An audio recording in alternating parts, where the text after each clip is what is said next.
Welcome to another episode of the Tobago House of Assembly's Post-Executive Council Media Briefing.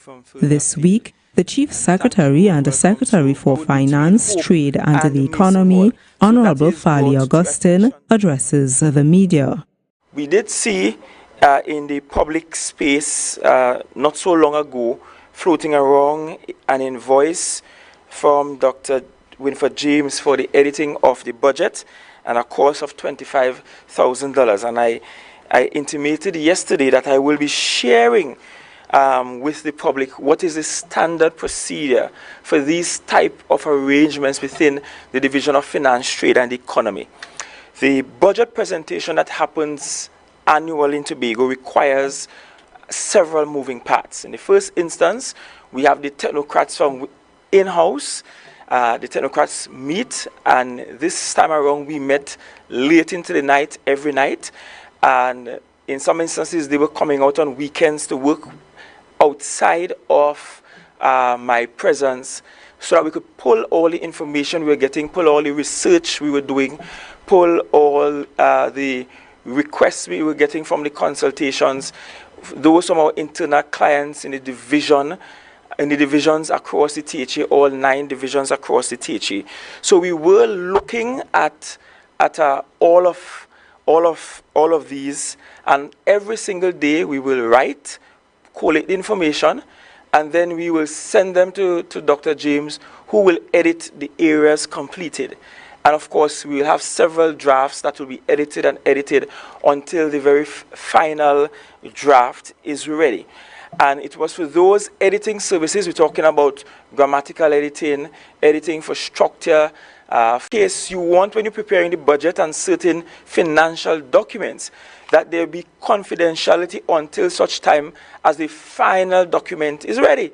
Can you imagine if we were trying to use workers within the division to do the language editing? Then the budget would have been out and all over the place. We would have had unfinalized versions out there, confusing the public. And so in an instance like this, you have to select someone, select someone, have them do the editing, you manage the security around the document, and you get a final product that is worthy of being put out there.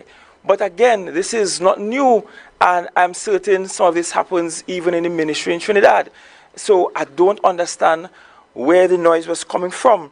And I pulled some, just some, because we had instances, because I don't want this to become so political, I am leaving out by choice some of the invoices from some political operatives that were being paid by this division when they fall out of line in Trinidad. They brought them here and they were hiring them and paying them all sorts of sums when the month come for this sort of consultancy work and doing communications and so on. But I will not go there today. Today I want to show you just a snapshot of some invoices for editing services and to show you some consistency. The first one I wish to share with you is for the fiscal year 2018-2019. And in this one, in this fiscal year, we paid someone $56,600 plus in total. And that's across 4 invoices. One for 20,200 and something, in fact 2 for 20,000 plus, 1 for 9,000 something, and 1 for 7,000 something. So you see it circled there, 56,000 plus. Yes, 56,000 plus. My eyesight seem to still be in check. 56,650 in total across 4 invoices. And that's for the fiscal year 2018-2019. And I redacted the name of the company because I'll tell you these invoices come from a reputable Tobagonian, a former high school principal, a former teacher of English language, someone who reads the news on radio and who is so well qualified and skilled. But I'm not going to call her name because I believe she doesn't deserve to have her name out there in the public in the way they did with Dr. James. Let me also share with you 2 invoices from 2020. And in 2020, we have two invoices. One that total 12,425, and the other total 23,850. So the second one for 2020 was 23,850. So two invoices for the year 2020.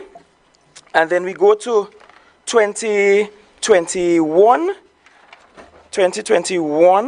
And in 2021, we have the invoice reading $33,750. $33,750. And this is the one that was paid in 2021. And so you will see that it's very consistent that this division, as would any division of finance, have to outsource this kind of editing from time to time. The outsourcing will happen for budgets. The outsourcing will happen if we have to do media review documents. The outsourcing will happen if it is we have to have economic plans done, and that is for language editing skills, because this is now going to become an official government document. It can't be a case where I sit and edit it and you end up with some green verbs in there. It just cannot happen that way. And it is a service that that the division will not need throughout the year necessarily, because we won't throughout the year every week be working on documents of this magnitude. Outside of that, it will be simple letters. And therefore, instead of having someone retained on staff that you pay every single month to do this, you pay as the need arises. And so you will see $25,000 is not far-fetched, is really not out of the way. It is not out of the ordinary. And therefore, it's a case of hypocrisy and strong bad mind that has led to this circulating in the media and in the public domain as if something nefarious happened, when in fact this is a standard practice across divisions, across ministries, in order to get this level of work done at the right competencies. So that's one out of the way. Second out of the way, just some short comments about Carnival. I did mention it yesterday, and I'll mention it again in the most formal way, that the media is currently being invited, and you will receive your invitation, both media in Trinidad and in Tobago, for a media launch that will happen next week. That is scheduled to happen next week, and that was scheduled to happen next week. And that will come along with some surprises, some wonderful surprises. You will see some things being cleverly done that will allow for the media to understand and have an appreciation of where we are going with Carnival. I also want to point out that when the team returns from Grenada, they will do a report and make presentations. In fact, every official trip, a report by my mandate has been reports done and are actually minuted and accepted by the Executive Council. So you don't just get to travel and come back. You have to report on what you did, what the intended achievements were versus the achievements that were realized, and we align them. Let me also hasten to say, and I noted an interview, I think, occurred yesterday on a local television station. And when I looked at that interview, I saw where Mr. Peters was almost saying, look, we know about Carnival, let we come and do the Carnival for you. And I take strong objections to that sort of philosophy. In the Tobago space, we have been hosting festivals much longer than many other territories in the region. We have more festivals being hosted by the THA than perhaps by the central government in any single calendar year. And if after having Festival Commission, a Carnival Committee, we have TPAC Committee and all of these creatives in the space, if the creatives in the space cannot host and manage a Tobago Carnival, then we need to shut down all of these establishments, just shut all of them down and start from scratch. In fact, send everybody home and let Trinidad come and do the work. And that should not be I want to say to you, Tobago, I have every confidence every bit of confidence that I can get in you, Tobagonians, and in your ability. You, the creatives, I have confidence in your ability to do this. You, the young people, I have confidence in you being able to do this. And so I reject this notion that I should be taking things away from you and allowing somebody else to do it. Someone else doesn't need to do it. And let me also rubbish another claim that somehow we don't want trainees involved. That is untrue, because I saw what will be published by next week, the proposed calendar of events running through the entire month of October. And I'm certain I've seen the non-Tobagonian and Trini promoters who are in the mix right there with Tobagonians. I know for a fact that there are Trini bands partnering and collaborating with Tobago bands for designing of costumes, construction of costumes, and for band management. And so there is collaboration happening in this space already. So please, let's dismiss some of the useless noises and let us get on with the program. Now I understand why the anxieties are there. And that's because people are excited about what is to come, excited about the prospects of Tobago hosting this carnival, excited about the possibilities, the economic possibilities that are to come in October. And we are happy for those excitements. And we are certain that you will not be disappointed post the carnival in October. So I wanted to bring that to your attention. I want to also bring to your attention a couple other issues that are important. Number one, just so you will note that mobilization has started for the refurbishment of the Bloody Bay Orientation Center. And so work will commence there shortly because the mobilization is done. The THA paid its mobilization fees and so on. And so the contractor there can move on and get the work done in refurbishing the Bloody Bay Orientation Center, which has fallen into disrepair. I also want to bring to your attention that 100 farmers were just trained by an agronomist from MAFAS, and that is training in helping them to increase their yield. So that also just happened a week ago. Well, ended in this week, earlier this week. By the beginning of September, we are expecting tractors and an excavator to arrive in Tobago for tractor pool, so that the challenge we have with tractor pool, whereby they cannot meet the demand in a timely manner, we are working to reduce that challenge. And farmers have been complaining bitterly about that. They go to tractor pool, pay the money, and years will pass and they not get any sort of service for that which they paid. And so tractor pool will receive some increase in their stock.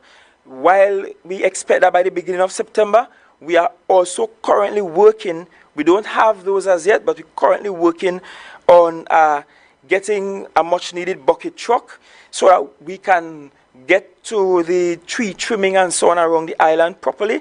The tractor trailer, lowboy, etc., and other tractors, so we could get the work of agriculture moving at a faster pace. So the division is working on all of these things.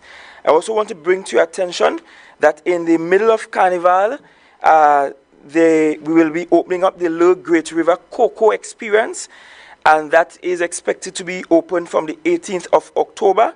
On the 18th of October between 10 a.m. and 5 p.m. So note that.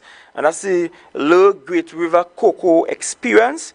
We are also looking at the 17th of October to launch the Shore Park Food Hub, as in the Tobago Backyard Lime, and that's down at where the temporary market facilities will be, because some work is to be done there in a short while from now that will realize a day-night market situation where you could get artisans, you could get those selling food, and it's a nice experience where in the night time you could go and have access to some farm produce as well.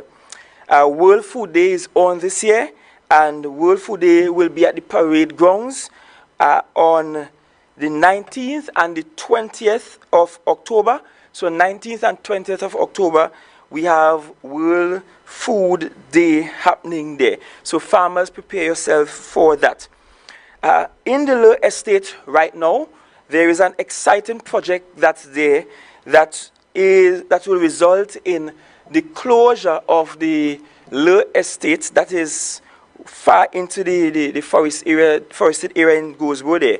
There's a closure of some part of that area because at the moment, until the 22nd of September, starting today until the 22nd of September, we have the filming of a reality television show there, an American reality television show. The Executive Council gave approval for the recording of an American reality series that airs on Discovery Channel. And one must know that at its peak, this Discovery Channel reality television program was meeting some 3.62 million viewers.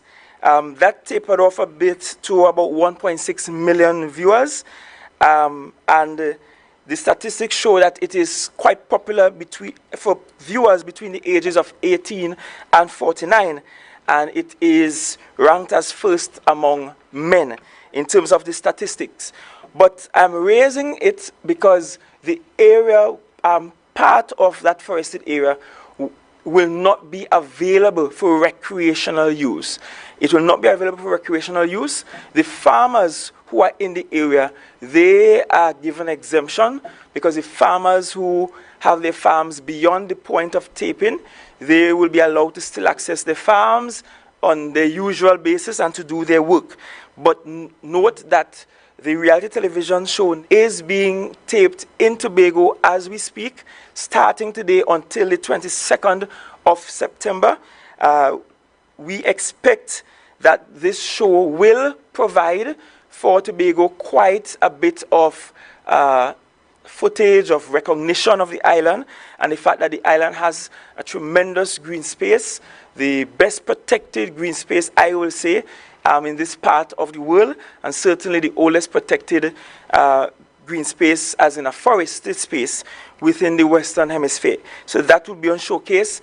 Additionally, while they are here, they will be utilizing local service providers such as caterers, transportation services,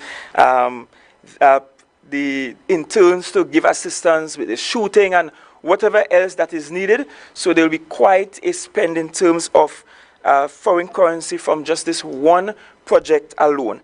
Coming out of settlements, the division completed its expression of interest exercise for housing project at Shervan, and they are now preparing to send out requests for proposals because they are looking to have a design build finance for a housing development in that area. And the division is trying to see if they can yield a minimum of 375 units. So it means to a maximum of 450 units in that area. So it means that they are looking at multi-family dwelling units for the most part in that area.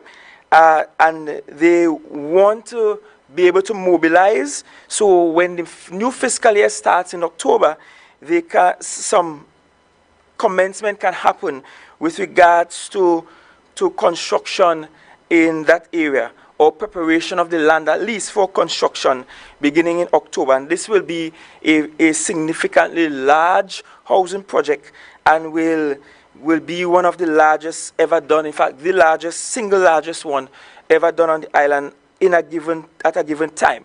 While that is happening, the division also wants us to know that they are now looking at a Delphine Mason Hall, and the preparation for that. Land management has been diligently working with those who were living in that area and that estate for a while and giving them some regularity with their land tenure there, so that we will be able to accommodate and keep them there. We're not going to throw them off and kick them out and break down the house. Note how the teacher does the business, and find a way to incorporate them into the new housing there in their Delphi estate. So the planning is underway for that, and we are looking for about 200 units in the Backlet area. Planning is also underway for that.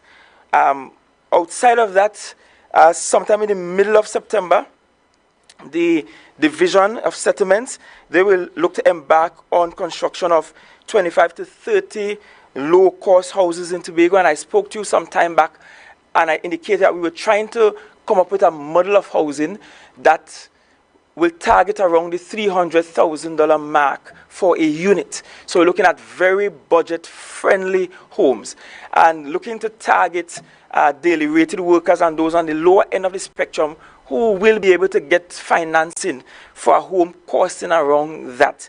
And so we're looking at a first phase of about 25 to 30, which is a test model to see how the thing will work practically, because it's one thing to have the numbers on paper, to have the model on paper, to have everything down packed on theory.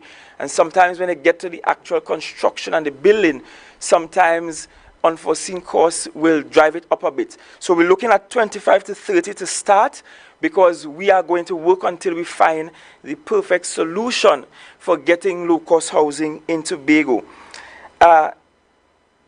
Just an update, in community development, tenders were closed for, public tenders went out, and they were closed for 5 infrastructural projects out there in community development, and that includes repair on some of our community centers and completion of some work on some community centers.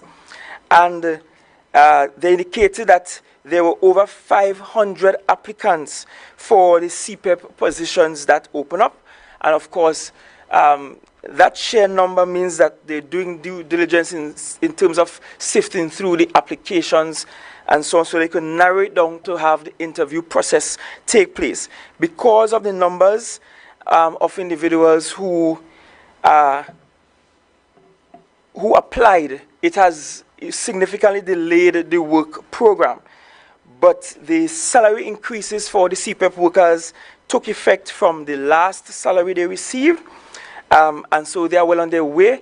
URP, on the other hand, they are waiting their increase, but I can let you know that the increase will be effective July the 14th. When I spoke to Assistant Secretary Sampson yesterday, they were working feverishly to try to meet that increase for this coming salary. But it means that you will get a little back pay, because the effective date for the increase was July the 14th. Now, having brought those to your attention, I wish to speak to the substantive matter at hand, which is what's happening down there in the Bonaccord area. Sometime last week, the residents received, with 7 households, 7 landowners, 7, just 7, received notices that they were to move by August the 6th, or they will be removed from the properties. The police in Tobago did reach out to me and indicate that they received their notice from the Commissioner of Police, as per the request from the Commissioner of State Lands, that they are to take action if the residents did not move.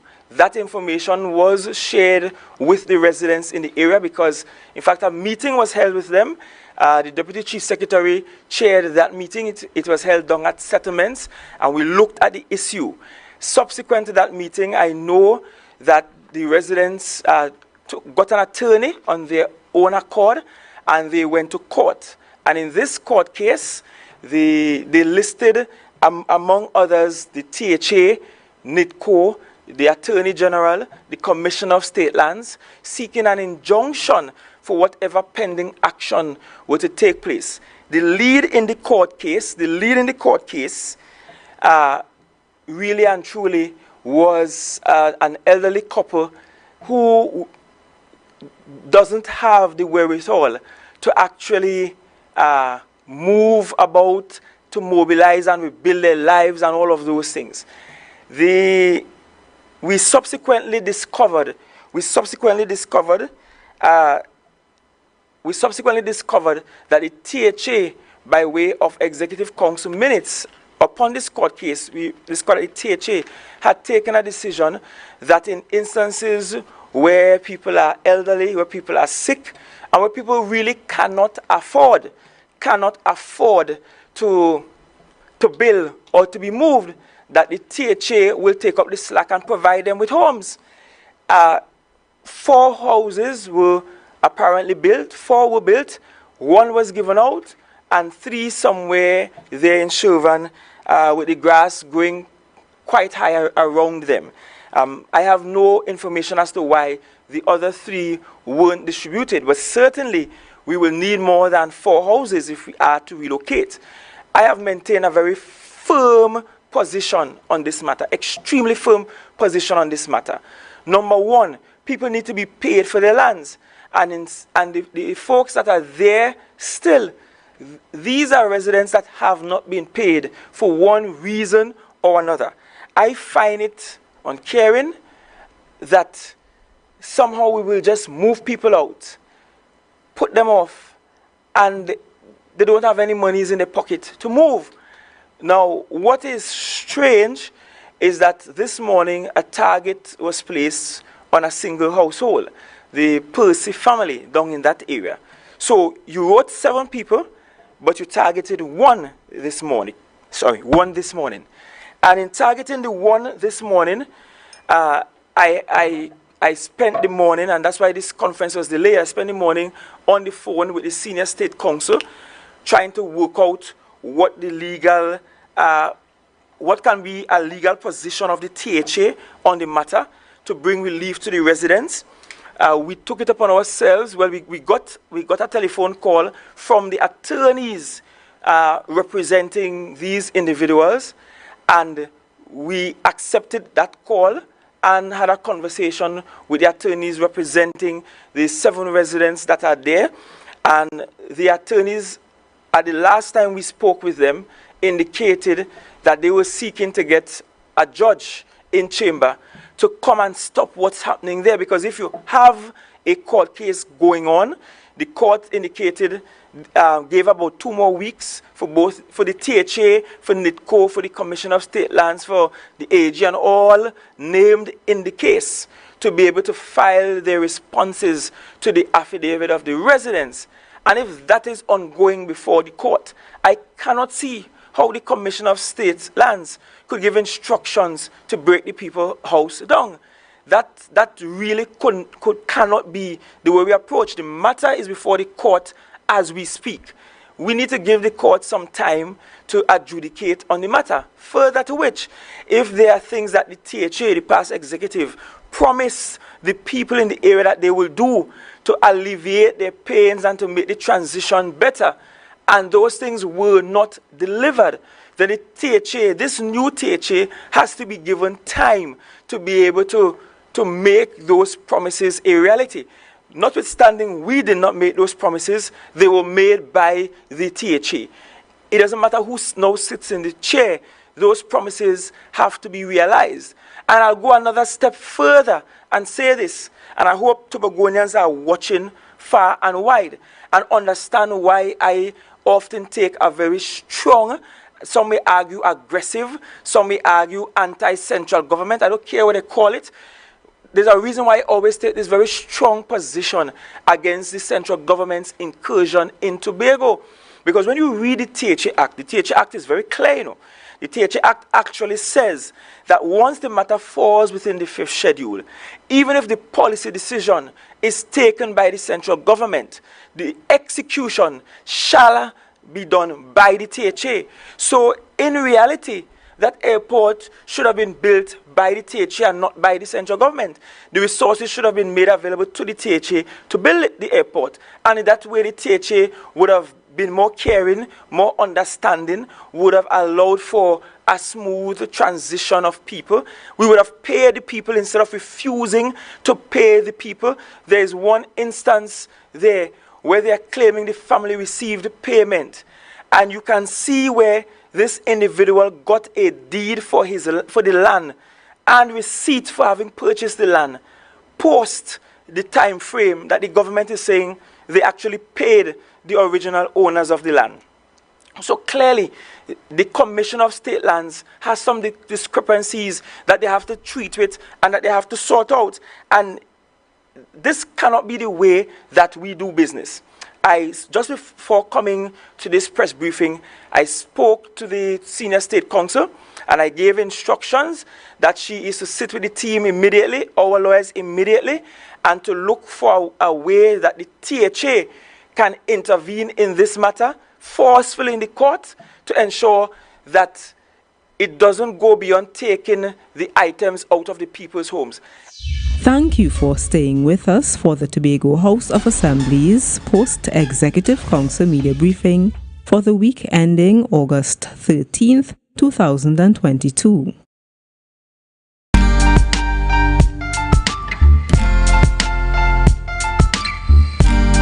Put a smile on your face when you're moving from place to place. Good morning, good morning.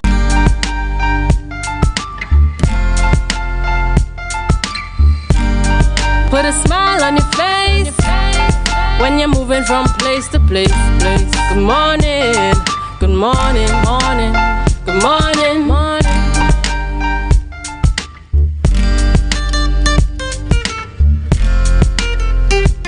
You think it's no morning cock don't crow? Hello, get up, wake up. We are yet alive to see each other's face. Glory to God. I am Eastlyn Mackenzie, and today is Wednesday, 17th August 2022. I'm at the Tobago Update Studio at the Port Mall in Scarborough. So, just listen to us. We are going to bring you fascinating information today. With me today is another person, and he's going to introduce himself. I'm Reginald Dumas, and I can't begin to compare with what you just heard. Dr. Mark is in a class by herself, as you all know. I'm going to be joining her for this segment this morning, and we're going to be exchanging some ideas and a little bit of banter before we get into the real nitty-gritty of what we are here this morning to do. Good. Wonderful. Keep looking.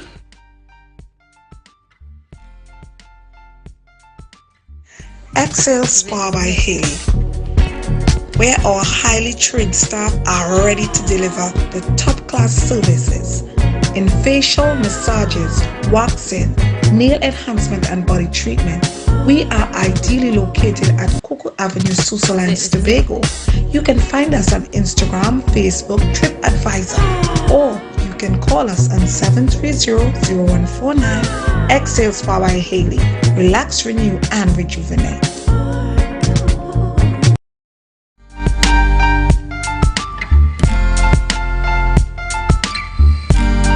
Put a smile on your face when you're moving from place to place. Good morning, good morning. Welcome back to a special edition of Tobago Updates Morning Show with the elders, and I'm just going to get in with the news in 90 seconds for Wednesday, 17th August 2022. The Tobago Tourism Agency Limited spends approximately 52% of its budget on airlift to the destination. Chairman of TTAL's board, Alicia Edwards, made this revelation at the tourism stakeholder meeting yesterday. The total budget for TTAL is approximately $50 million. After airlift and administrative costs, TTAL is only able to spend 18% of the budget on marketing. Edwards told stakeholders that the board aims to reduce the airlift budget to 26% and increase the marketing spend. She also explained that TTAL wants to engage influencers and bloggers to assist in the marketing of Tobago. Meanwhile, the Tobago Hotel and Tourism Association reports high occupancy rates in villas on the island. Meanwhile, occupancy rates at hotels are not yet at full capacity. The THGA owes the success of villas to a cautious attitude from visitors coming out of the COVID-19 pandemic. According to THGA, Tobago is experiencing a much-needed revival of domestic tourism on the island, and they are grateful. Over the past 2 years, tourism in Tobago suffered because of the COVID-19 pandemic.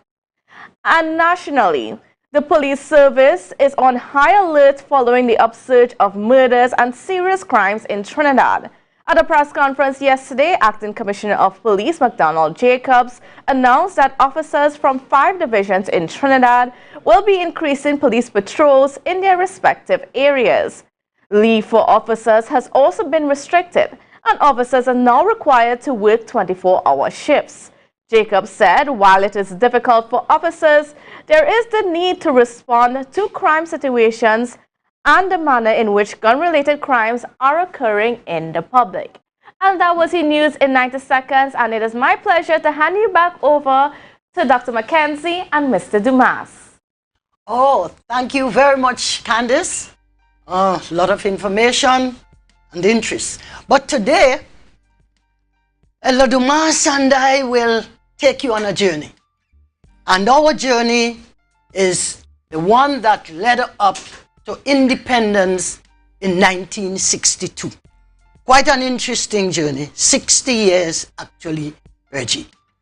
Don't remind me of it. Oh, well, I know that you will have a lot to share.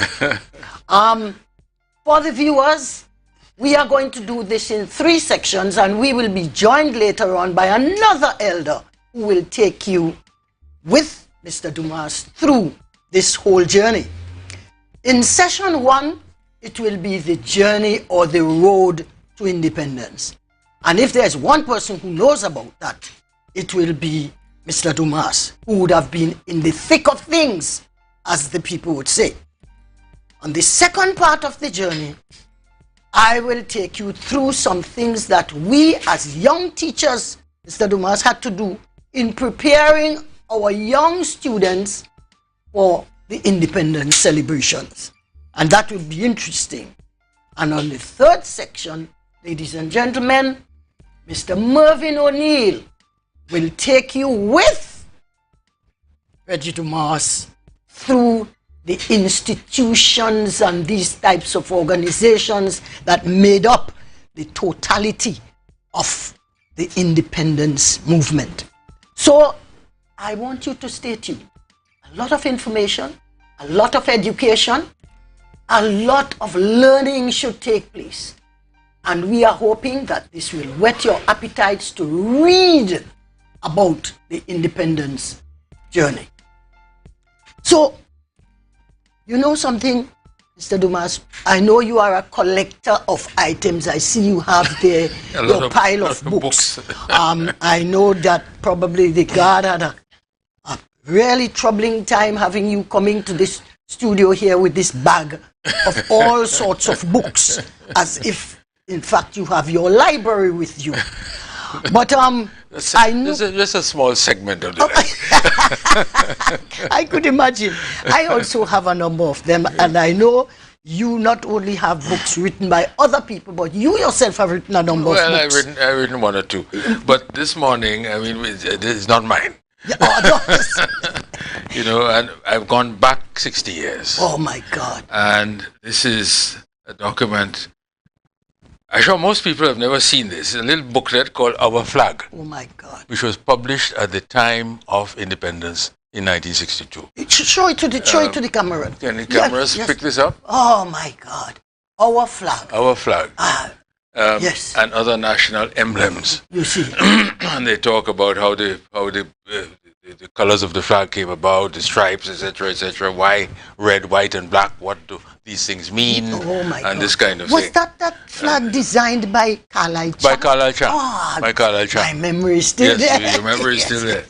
And then these other books I have here deal essentially with Eric Williams. Okay. This one is Selected Speeches of Williams. Yes. You see how, and this is just selected speeches. Selected. So I see how thick it is. Yes. So you can tell how many speeches he gave that are not in here. And then this is by him, Inward Hunger. Yes. But this was written not at independence. Oh, after. But afterwards, a few years after, when he had time. This was 1968, I think it is. So 6 years after independence.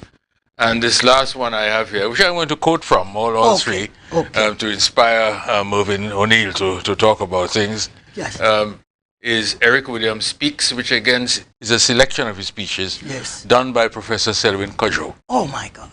Yes, So I'm going to just make short quotations from these things. Even when you on the set talking about education, we will talk about that too. Okay, well, that's fine. Yeah. What I'm hoping should come out of these talks that we would be discussing and these sessions is that our young people, the under 60s, under 40s, especially the under 30s, would be inspired to read, to question, because I'm sure if they call you up and ask you things afterwards, you will be able to point them in the direction where they will go to read, to make use of our library. Well, this is it. And, you know, I don't know if a lot of people realize, but last Friday, the 12th of August, was International Youth Day. Yes.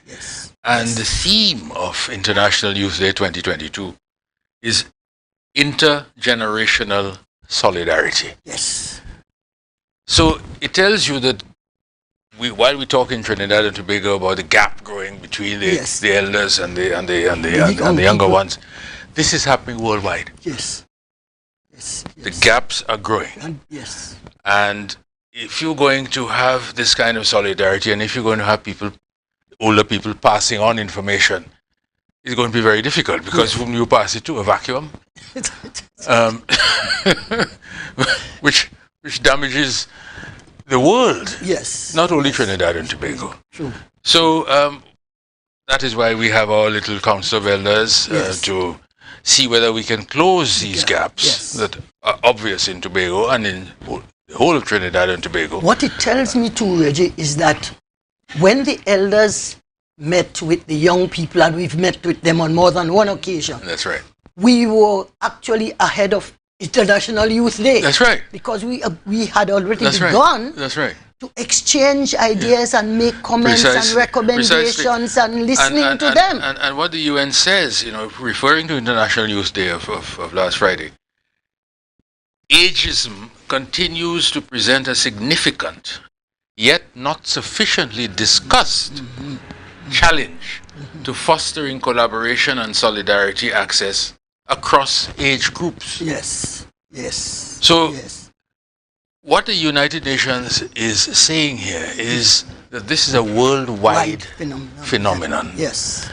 It is something that is happening that ought not to be happening. Yes. That there is this growing gap among generations, between generations. It's bad. And it ought not to happen. Yes. We have to try to understand the youth have to try to understand us, we have to try. Yes, there are going to be differences, there always are differences. Always. But have to try to understand each other to the extent possible and work together with one another to the extent possible in the best interest of the society and of the world in general. Yes. Wonderful.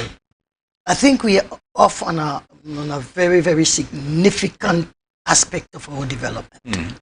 Very, very significant. So we will see. I mean, it's an uphill task because we have allowed things to slide. Yes, but Reggie, don't talk about uphill task. I walk up 3 steps to come up here, 3 flight of steps to come up here. Good for you. Yes, but some people they're in elevator. You know, so the uphill task, some of us are prepared for it. Well, we have to talk to Mr. Tam. Yes. So we'll fix the elevator. One out of order, but one walking still. One walking still. Yes. All right. So, keep listening, keep watching. Share the Board of Directors of Lambo Credit Union Cooperative Society Limited is pleased to invite all members to attend the 75th and 76th Annual General Meeting guided for Thursday, the 25th of August, 2022. This will take place at the Tobago Food and Nutrition Cooperative Society, Cane and Tobago, starting at 5 p.m. Members will be invited to register from 4:15 p.m. sharp. All COVID-19 protocols will be observed, and you are invited to continue wearing a mask. At Lambo Credit Union, we are always here for you. Tell us about your organization, institution, when established, organizational structure. What are your organization's cause, mission, objectives? Please provide us with your organization's website, email, or social media handle. Does your organization have a bank account with a financial institution in Tobago? If so, please provide us the name of the financial institution. What is your role within the organization? How do we contact you? In 100 100 words or less. Please tell us a bit about your organization's good work and why a donation from team might help. If your organization is selected to receive a donation from team, how will the funds be utilized? How will the community or constituency served by your organization benefit from a team donation? How would the donation from team be publicly acknowledged or advertised? MI4 Security Services Company is the most advanced security service in Tobago. Ask about our cash in transit service. It's safe, risk-free, reliable, and timely. We provide safe banking delivery for all business types and sizes with highly trained staff, 24/7 monitoring, coordinated emergency response, and a well-maintained fleet of armored vehicles. Contact us at 660-7723 or visit our website at www.mi4securitytt.com to sign up today. Excel Spa by Haley, where our highly trained staff are ready to deliver the top-class services in facial massages, waxing, nail enhancement, and body treatment.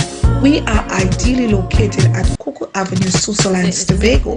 You can find us on Instagram, Facebook, TripAdvisor, or you can call us on 730-0149. Excel Spa by Haley. Relax, renew, and rejuvenate.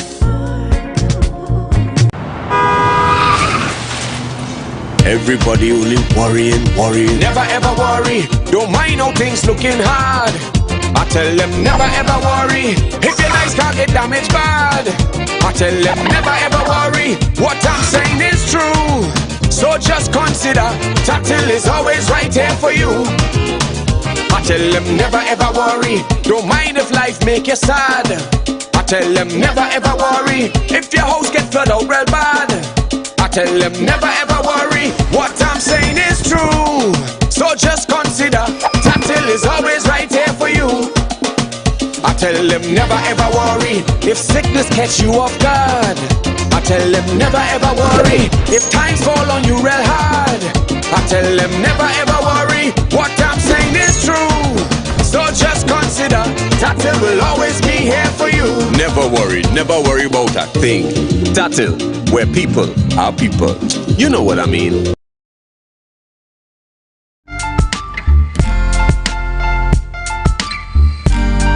Put a smile on your face when you're moving from place to place.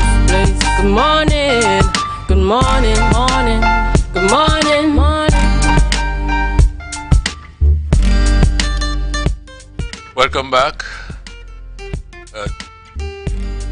from the Port Ball in Scarborough, and we are talking about the journey to independence. In this segment, I will be speaking with Mervyn O'Neill, and we're going to talk about, we're going to go back a bit in history, not too far back, but some distance back, and going to come to the issue of independence, how we came up to there, in a short, compressed, historical reaction to things in general.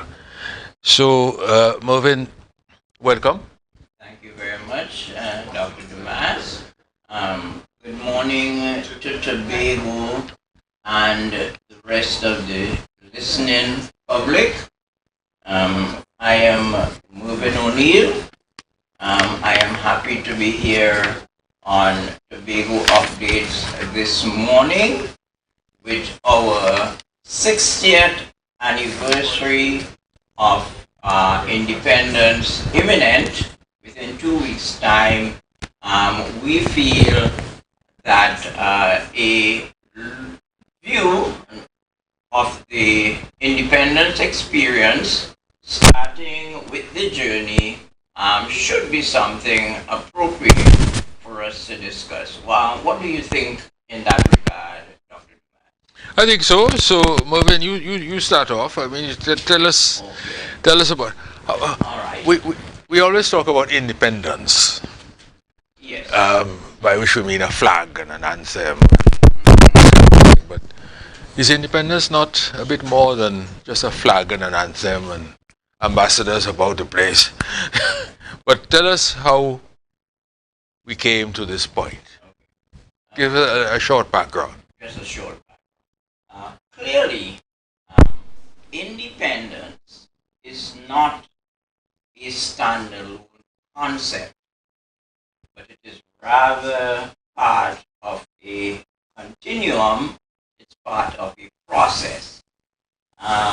In terms of a continuum, we can go as far back as even the original enslavement of people of African descent, because even on the very boats there were protests. People did not want to be enslaved.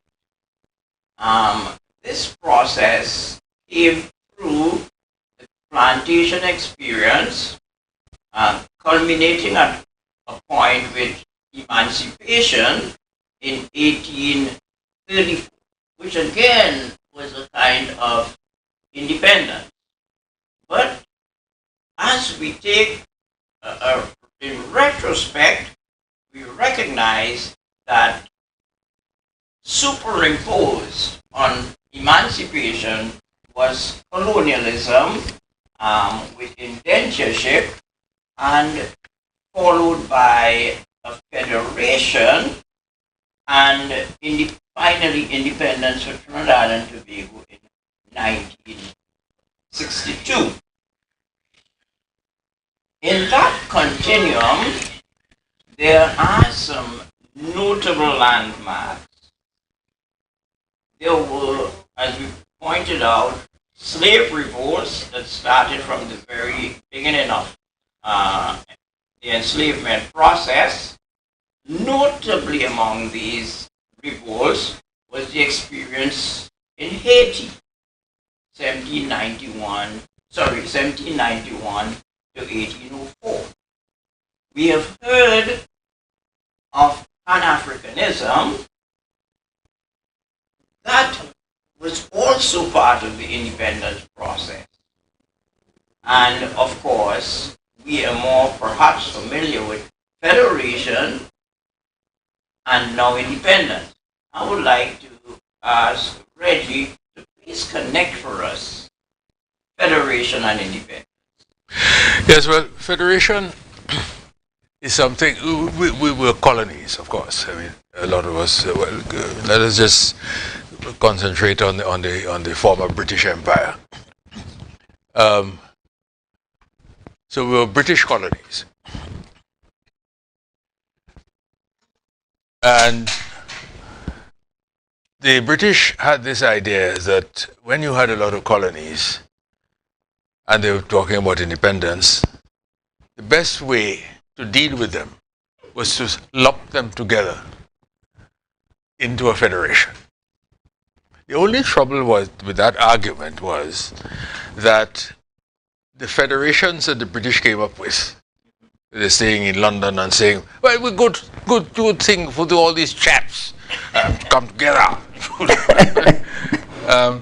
That all of these federations failed. Yes. There was the West Indian Federation. There was the East African Federation. Okay. There was the Central African Federation. Mm-hmm. There was the Federation of Malaya and Singapore, which also failed. Yes. Because just throwing people together because they have a common border does not mean that the people are going to be able to live and work together. So they did this in the Caribbean, Federation of the West Indies. Going to all these small islands, I mean, they can't stand on their own. So let us put them together. Well, the Federation came into effect in January 1958. And where the Eastern Caribbean was concerned, of course, the attraction was Trinidad and Tobago because we were the ones with the oil, etc. And people were flocking in to from Grenada, from St. Lucia, from Dominica, etc., especially from Grenada. And Williams was the man in charge then, because he'd been premier or chief minister first in 1956. And this was creating a little bit of tension within the colony of Trinidad and Tobago, especially where Trinidad was concerned. However, the Federation sort of ambled along. Trinidad became the capital of the Federation. But Jamaica, remember, on the other end of the Caribbean, was never too happy about all these little places down in the southeast there, you know. I mean, they really had no connection with us. I mean, there was cricket, yes, and you were Jamaica versus Trinidad and that sort of thing. But an occasional cricket match is not the way, really, to achieve regional solidarity, not by itself, at any rate. So, and then you had the political difficulties within Jamaica, having nothing to do with the Federation, between Norman Manley, who was the premier, and his party, the People's National Party, PNP, and the party led by his cousin, Alexander Bustamante, famous Buster, the JLP. And Buster saw the Federation as a good way to bring pressure to bear on Manley.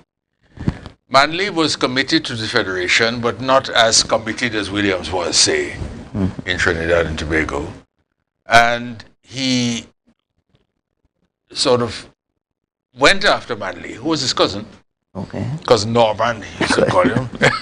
He went after Manley, and Manley was confident and felt, well, okay, I'll call a referendum. And give the people of Jamaica the opportunity to say whether or not they wanted to stay in the Federation. This referendum was held in September of 1961. Manley was confident he was going to win, and that would, put Buster in his place. In fact, he lost. He lost. The people of Jamaica voted by a very clear majority not to stay in the Federation in 1961. There were 10 members of the Federation, leading to Eric Williams' famous remark that if one goes, the Federation is broken up, 1 from 10 leaves not. So Jamaica proceeded to independence in August of 1962, following year, the 6th of August. And Trinidad and Tobago then pushed for independence because the feeling was in the Eastern Caribbean that these islands could stay together. If Jamaica had gone, well, okay, let Jamaica go. But Trinidad and Tobago and Grenada and St. Lucia and St. Vincent, etc., could still form a federation. Williams would have none of it. Said, no, that's out of the question. And Trinidad and Tobago also proceeded to independence on the 31st of August, the same month as Jamaica, but at the end of the month. Well, the other islands were now left sort of dangling there, and they separately became independent as time went on. Grenada, St. Lucia, St. Vincent, Dominica, St. Kitts and Nevis. Guyana, at the time British Guyana, was not part of the Federation. They became independent later on as Guyana, with the legendary Forbes Burnham in charge. Having overthrown, politically overthrown, Cheddi Jagan. So that is what happened, and we became independent. Now, what does independence mean? I mean, and Williams was looking at different things, not only what was happening in the Caribbean, but also what was happening in Africa, etc. Ghana had become independent under Nkrumah. Sierra Leone, I remember Williams was very upset. Sierra Leone had become independent in 61, I think, and there was Williams saying, my God, Sierra Leone of all places, because he considered Trinidad and Tobago well ahead of Sierra Leone, I mean, politically and otherwise. Sierra Leone is independent and we are still a colony. I mean, this is ridiculous. So we became politically independent. We had our flag, and the booklet that I mentioned earlier, our flag, designed by Carlisle Chang, and all the other emblems, the coat of arms, the this, the that, the other. And the anthem that we have, actually, was not written for Trinidad and Tobago originally. It was written for the Federation. it was modified slightly. I have the original text here. It was written by a gentleman called Pat Castani, who was born in Guyana, but of Trinidad and Tobago parents. For instance, the first few words of what the original was, forged by the love of unity in the fires of hope and prayer, with boundless faith in our liberty, West Indians all declare. Which is, of course, different from what we have. Because we are forged from the love of liberty in the fires of hope and prayer with boundless faith in our destiny. We solemnly declare. So it was modified somewhat to suit the circumstances of Trinidad and Tobago. So it was really designed for the Federation. Originally for the Federation. And the Federation collapsed formally on the very day, ironically, that it was supposed to be independent, which was the 31st of May, 1962. Okay. I was in the federal government, in the public service, I mean, not in the political arm. And, you know, we were committed to federation. There were a number of us who had been trained by the federal government to form the nucleus of the federal government foreign service.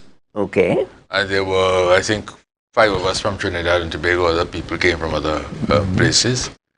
And all that William said at that time was, okay, you've received your training for the federal government. Now you come and become the nucleus of the Trinidad and Tobago Foreign Service.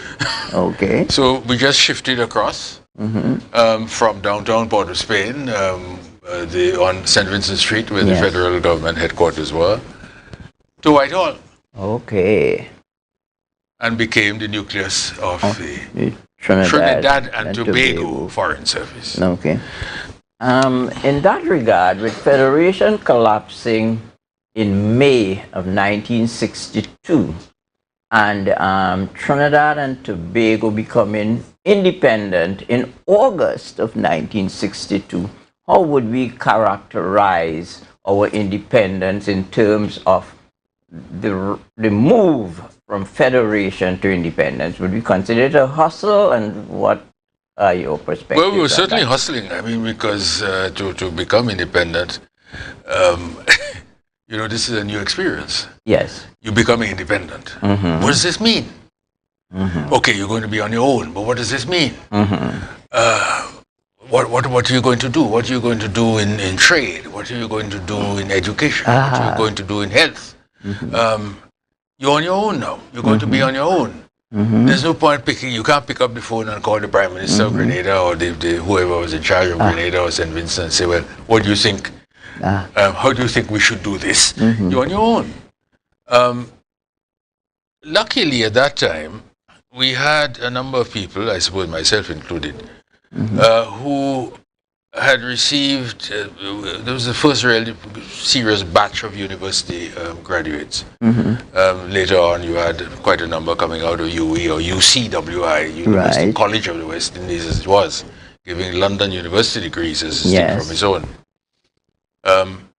And luckily, we had a number of these people. William D. Mass, for instance, who became governor of our central bank. We had Frank Rampasad.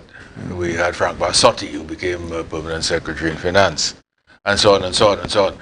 So we had a sort of cadre of people who had a certain exposure, had already had a certain exposure outside, and who were not, yes, we didn't know everything, we couldn't know everything, but who were confident enough to say, well, okay, we don't know everything. We have to look at certain people and certain countries and see how they do things and what they do, and see if that satisfies Trinidad and Tobago. But we're all nationalists. Yes. We're all nationalists. Yes.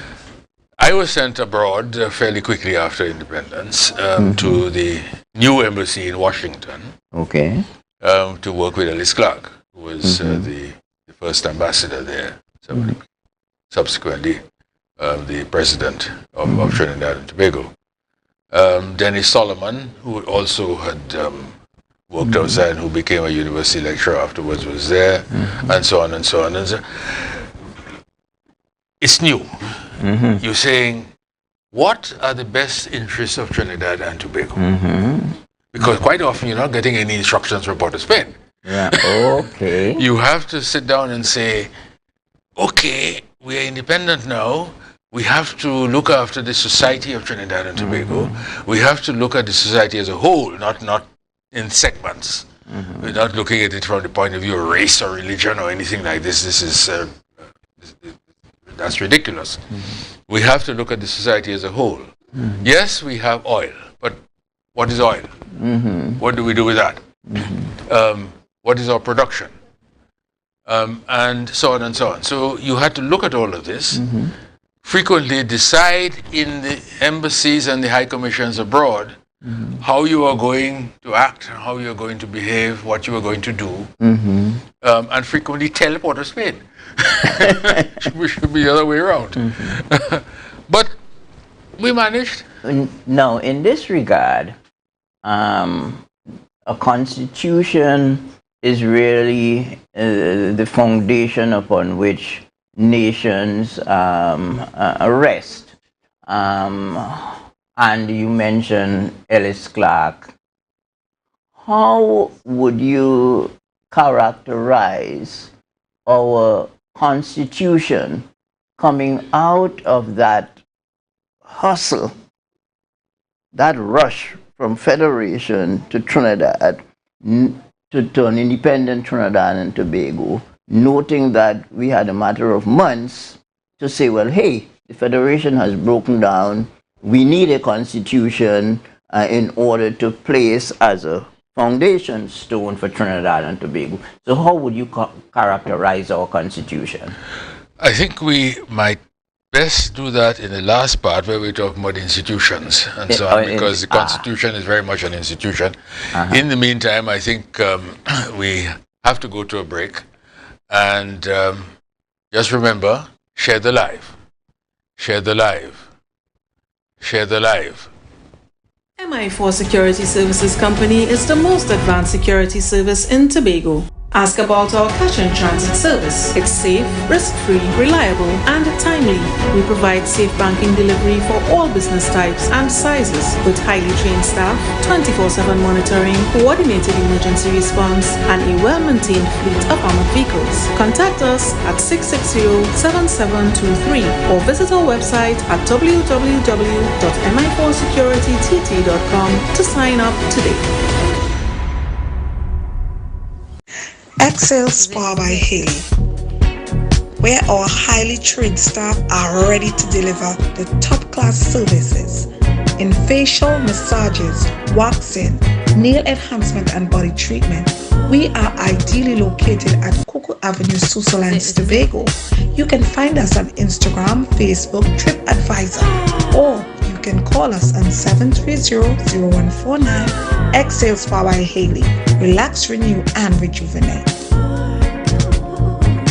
Tobago Glass Supplies has been a leading name for over 37 years in the glass and aluminum market in Tobago. We provide an extensive range of high-quality, innovative aluminum and glass products for commercial and residential use. Competitive prices with superior and professional services by committed employees who are guided by rigid quality standards. Tobago Glass Supplies specializes in the manufacture and installation of glass and aluminum products that are essential to today's homeowners and the business environment. We are engaged in marketing, sales, and installation of a variety of products. These ranges from windows and doors to necessities such as mirrors for homes and vehicles, designed and manufactured in-house or imported.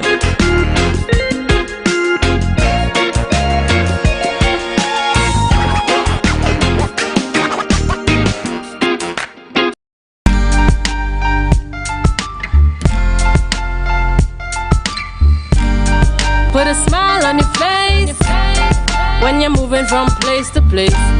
Good morning, good morning, morning, good morning, morning.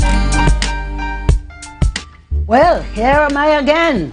But this time on the independence journey, I am going to be chatting with Mr. Dumas, and telling him about my experience as a primary school teacher in 1962, getting the students ready for independence.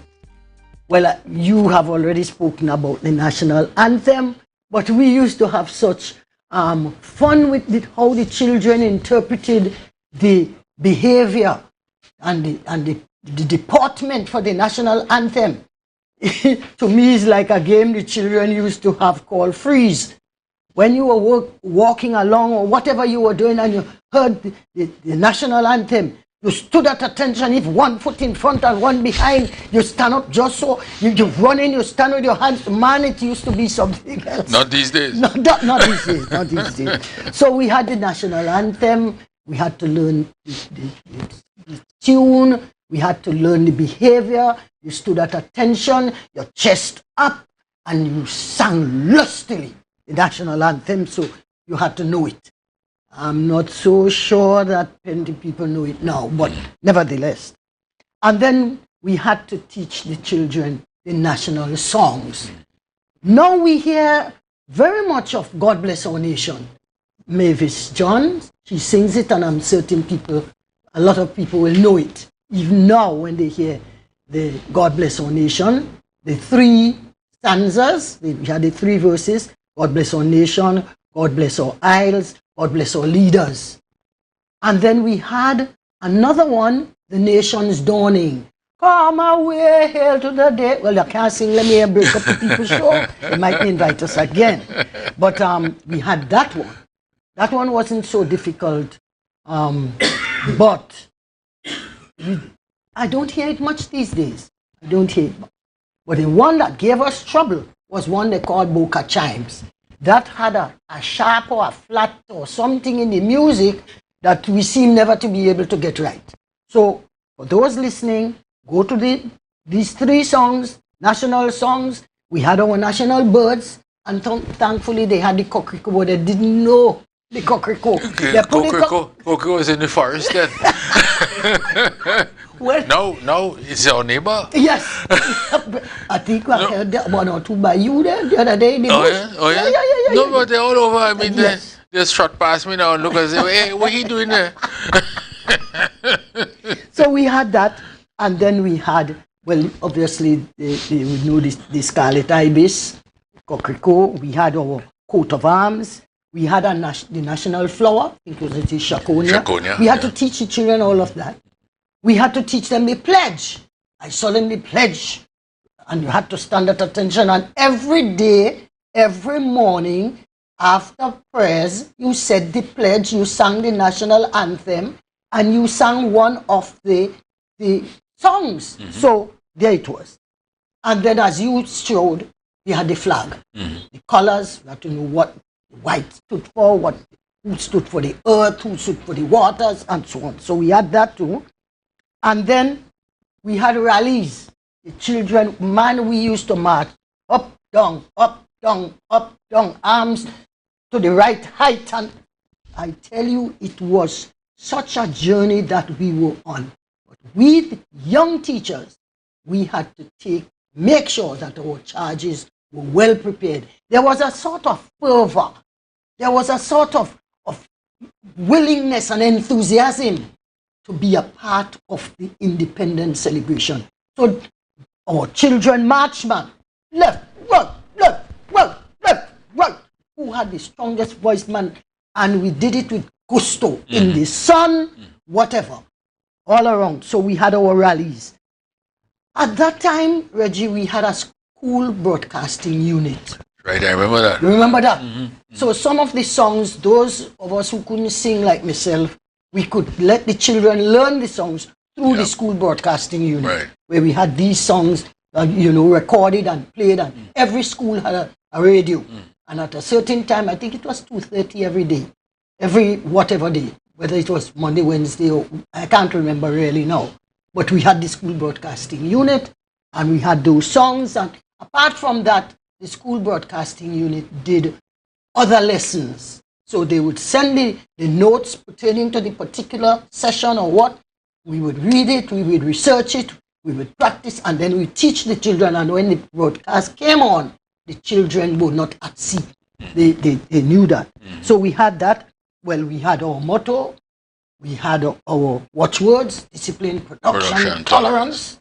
And we had our motto: together we aspire, together we achieve. And so the division of education, the schools, the teachers, the children, parents, the communities, they were very much involved on the journey to independence, in the preparation. And I think it's so important that our children should know. They should know the words of the anthem. They should know the pledge. They should know the songs, and they should sing them. I remember we had for the nation an independence calypso competition. That's right. Yes. You know, I was talking to Chokras about this a few days ago. Okay. It was Bryna who won. Bryna won. Sparrow was second. Sparrow was second, and there was a little controversy because Sparrow, being who he was, they thought that he should have won and so on. But Bryna won. Bryna won. Yes. Calypso, independence calypso competition. So all these things are things that we should probably bring back that energy. There was a certain amount of energy that those of us who were there in the throes of independence preparation that we had. I mean, you and I can't bring that back. I'm not so, but I think the young people that our teachers should probably instill in them this fervor, this enthusiasm, this sort of eagerness to know, eagerness to learn. But do the teachers themselves have that? Well, some of the young ones, I'm certain, they can't even sing Boca Chimes like me. You know, they can't sing Nations Dawning. May not even have heard of it. That's the point. But what I want to bring to the fore also is that give the media its praise too. Every year, I know they do a supplement, a pull out in the papers for independence. Yes. And I think this year being our 60th anniversary, we should have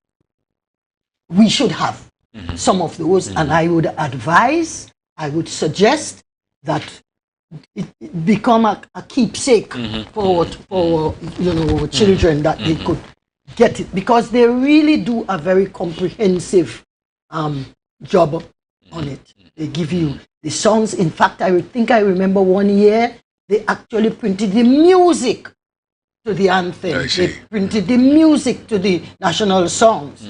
And they had the words of the calypso that won the Independence Day calypso contest in 1962. So I am saying that I know, I can feel pretty sure the media will have their supplements, newspapers. Right now they have begun to play some of the songs. They have begun to speak about independence 1962. And I am hoping that this will be a special this year, the 60th anniversary, and that, our children would become aware. And it does not mean that when schools reopen in person in September, that it should stop. Probably there's where they should make continue. They should, yes, that's right. Continue. We should restart these things. Restart these things. Yeah, exactly. And see that our young children and so on, and it gives our teachers something to, because many of them now were not born. Precisely. If they're born, they resigned, is 60 years old, they should go. They're gone. They're gone. They're retired. They're retired. So therefore, the young ones now might not. But here is where some of the older people, the ones who were born in 62 and who might still have been influenced by all these songs, could be used even in retirement to come to the schools and to say, well, look, I mean, let us... Because some of our retired teachers who played music, people like Lincoln Warner and those fellows who played music and who would know to teach the songs, probably that is something that could be a project. Exactly. That they go from school to school, or the teachers who know music and so on, or like I said, the recordings. Good point. And I must raise this with the THA. Yes. And I'll talk to Lincoln too. Yes. Yeah. He tends to be a very retiring fellow. Reserved. And reserved. A lot of work with but the church. He's done a great service to Tobago and the choir that he and his wife had. Both of them and their daughter. And their daughter, who was playing the violin the other day at the church. And there's another one who plays the piano and keyboard and so on. That's right. So I am saying that this is a suggestion that these songs should be known. Mm-hmm. They should be recorded, and probably this is something for an enterprising teacher to do, have these songs recorded, just as how you go and you buy a calypso record or whatever. You could go and buy a tape or whatever they call them of the national songs. Absolutely. And have them packaged. Absolutely. And so on. So it's an idea that I and it all helps in the context of national development. That's right. Because we tend to be in bits and pieces these days. You're running off in this direction and that direction, the other direction. And we're not seeing the composite. That's right. We're not seeing the linkages and the collaboration that there could be among all these different pieces. That's true. That's true. And so you see, so that's what I'm saying. Here comes the calypsonian, here comes the musician, here comes the technology. People like those who have here Tobago updates, they could record if a fly. Yeah. Really, really good fellas and ladies you have here. So, Reggie, I hope that this would have sort of stirred up a sort of enthusiasm in those who are listening and hearing and seeing us, and to see that that we were part of it, proud part of it too, and we still can see ourselves, being a part of the build-up to this independence. Precisely. And all in the context of the better development of the society as a whole. Yes. Because we're not doing this for ourselves. No. That's this is for the group. Yes. And so on. So these are some ideas that I'm throwing out about what could be done. What could be done. I hope that I would have made an impact to show what we did and how we did. And there was a general issue of education. Remember Eric Williams' address to the youth rally? Yes. It was on the 30th of August. Yes, the day before 1962, independence. The day before independence. Yes.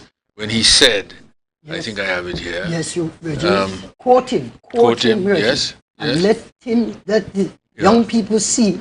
He said, when you return to your classes after independence, remember therefore, each and every one of you, that you carry the future of Trinidad and Tobago in your school bags. You carry the future of Trinidad and Tobago in your school bags.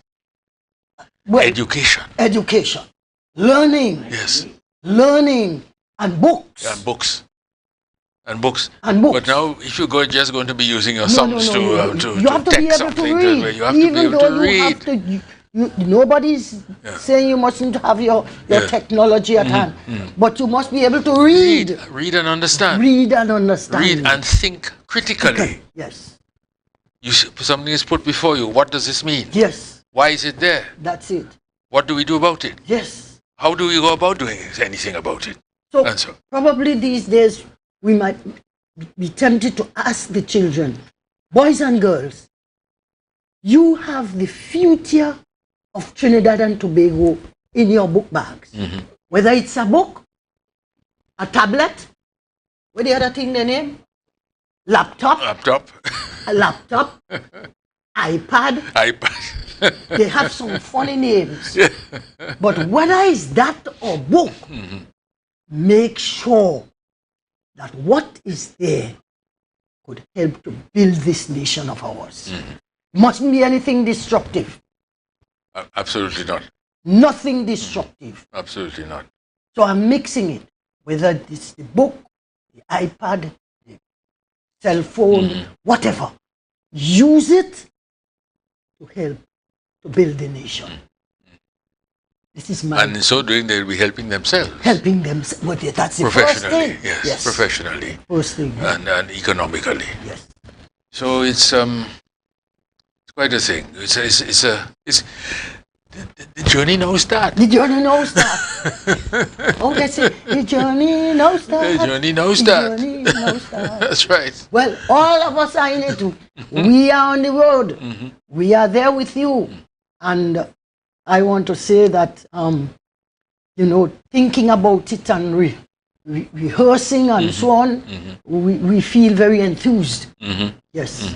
And let us say, here we are, Tobago Updates. Wednesday, 17th August 2022. Elders here. Share the life. Share the life. Share the life. Share the life. Yes.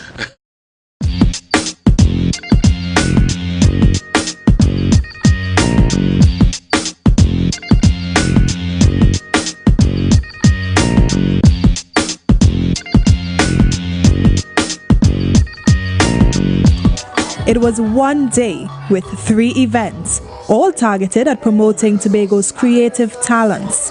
The day started off with a pop-up shop featuring Tobago's artisans. The fashion market is basically a space where you could come and get clothing, accessories, shoes, your hair done, makeup, pedicures, massage, all the things that I know I love.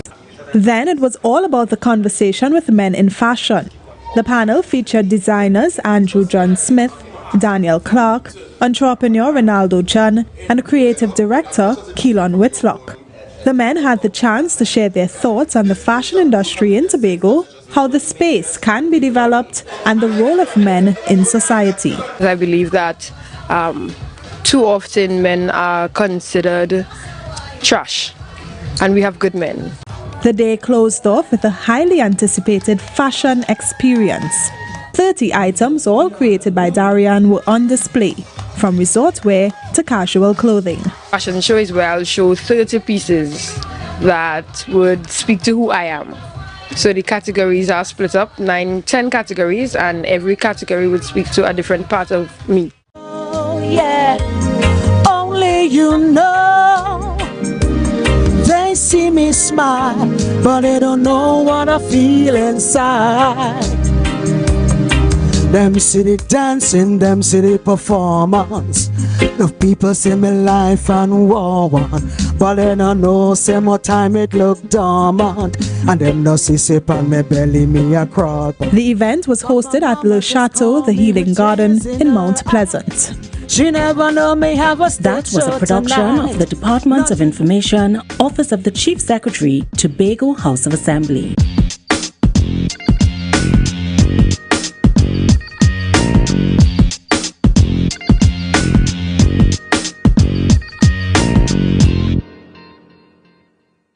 Tell us about your organization, institution, when established, organizational structure.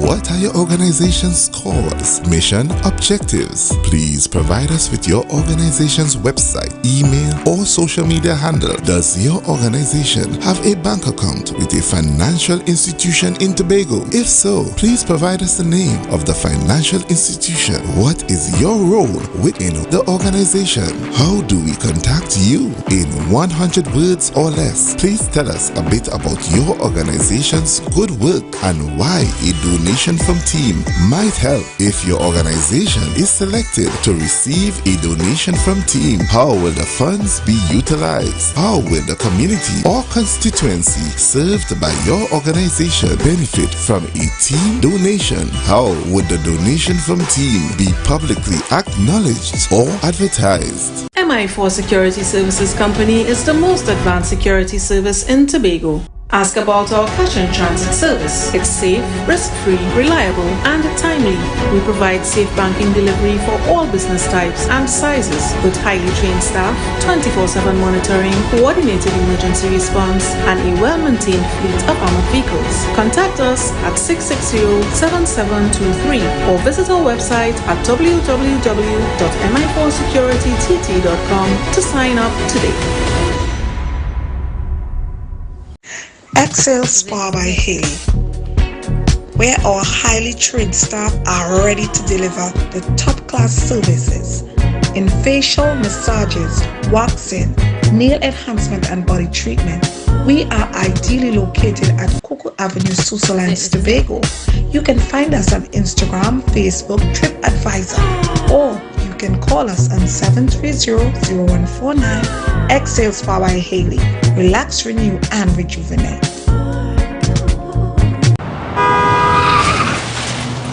Everybody only worrying. Never ever worry. Don't mind how things looking hard. I tell them never ever worry. If your nice car get damaged bad, I tell them never ever worry. What I'm saying is true. So just consider Tatil is always right here for you. I tell them never ever worry. Don't mind if life make you sad. I tell them never ever worry. If your house get flooded out real bad, I tell them never ever worry. What I'm saying is true. So just consider Tatil is always right here for you. I tell them never ever worry. If sickness catch you off guard, I tell them never ever worry. If times fall on you real hard, I tell them never ever worry. What I'm saying is true. So just consider Tatil will always be here for you. Never worry about a thing. Tatil, where people are people. You know what I mean. Mamai Lakai Home Services. We specialize in cleaning of carpets and rugs, mattresses, living room and dining room sets, vehicle detailing, cleaning and sanitizing of homes and commercial spaces. We also do landscaping and tree cutting, pressure and power washing, floor care, fumigating and air purifying. You can also call us for professional painting services, babysitting and adult sitting. Call us now 333-4430 at Mamai Lakai Home Services. We take cleaning to another level. Tobago Glass Supplies has been a leading name for over 37 years in the glass and aluminum market in Tobago. We provide an extensive range of high-quality, innovative aluminum and glass products for commercial and residential use. Competitive prices with superior and professional services by committed employees who are guided by rigid quality standards. Tobago Glass Supplies specializes in the manufacture and installation of glass and aluminum products that are essential to today's homeowners and the business environment. We are engaged in marketing, sales, and installation of a variety of products. These ranges from windows and doors to necessities such as mirrors for homes and vehicles, designed and manufactured in-house or imported.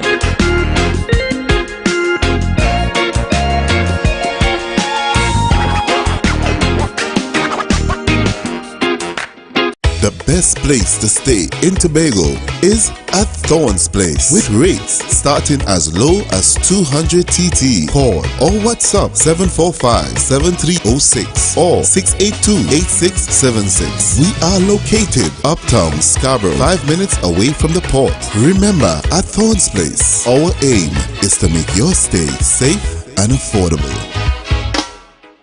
The Street 919 FM and the Tobago Updates presents the Tobago Updates Morning Show live simulcast on the Street 919 FM. Start your day with all the information you want and need with the simulcast of the Tobago Updates Morning Show live Mondays to Fridays from 7 a.m. on the Street 919 FM, the official station that defends the nation. You can now get with them.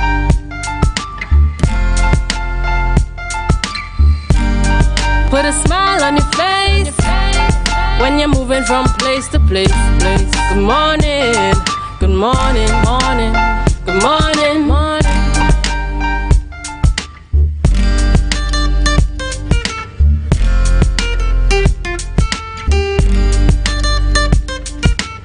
Well, here we are again.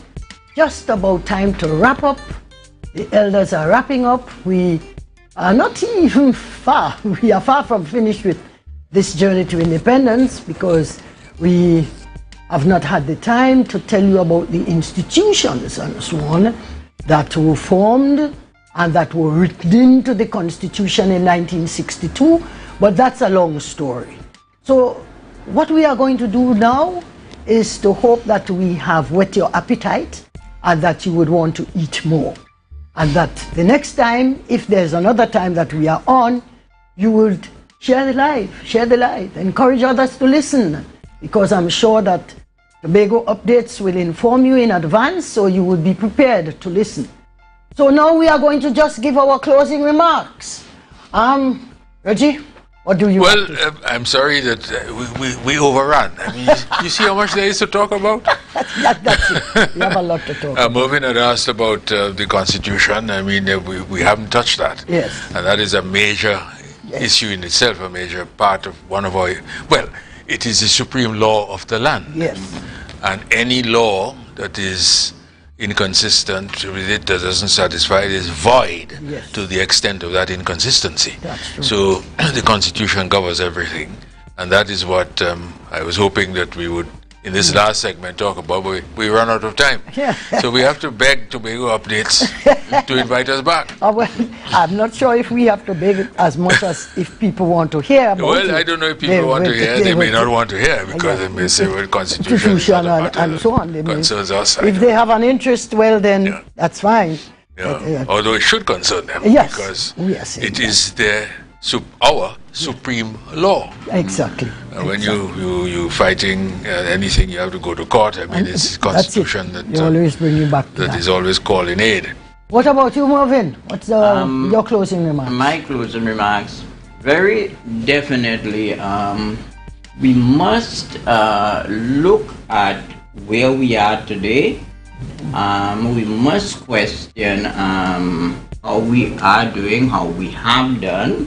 We must even begin to anticipate a conversation like this 60 years from now. And in that regard, we can ask ourselves, how are we set for that next 60 years?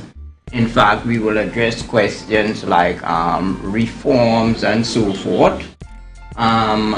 Interestingly, when we look at the term independence, there are three branches driving towards one central objective. Humanity is about freedom. When we go to the philosophers Locke, Hobbes, and all the rest, they have been speaking about human freedom.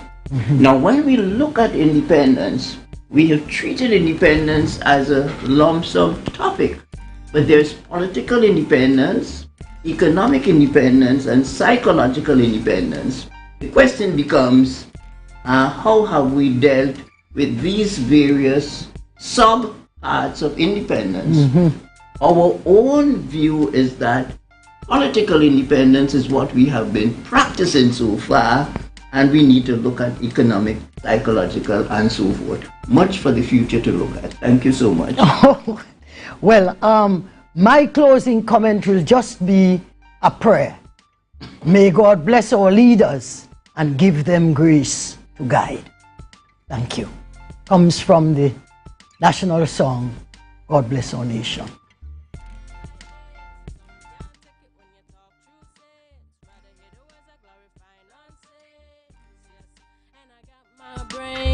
And I'm pretty like my mama. I don't wanna pick your brains. I just want the microphone. Take the mask off your face and look at me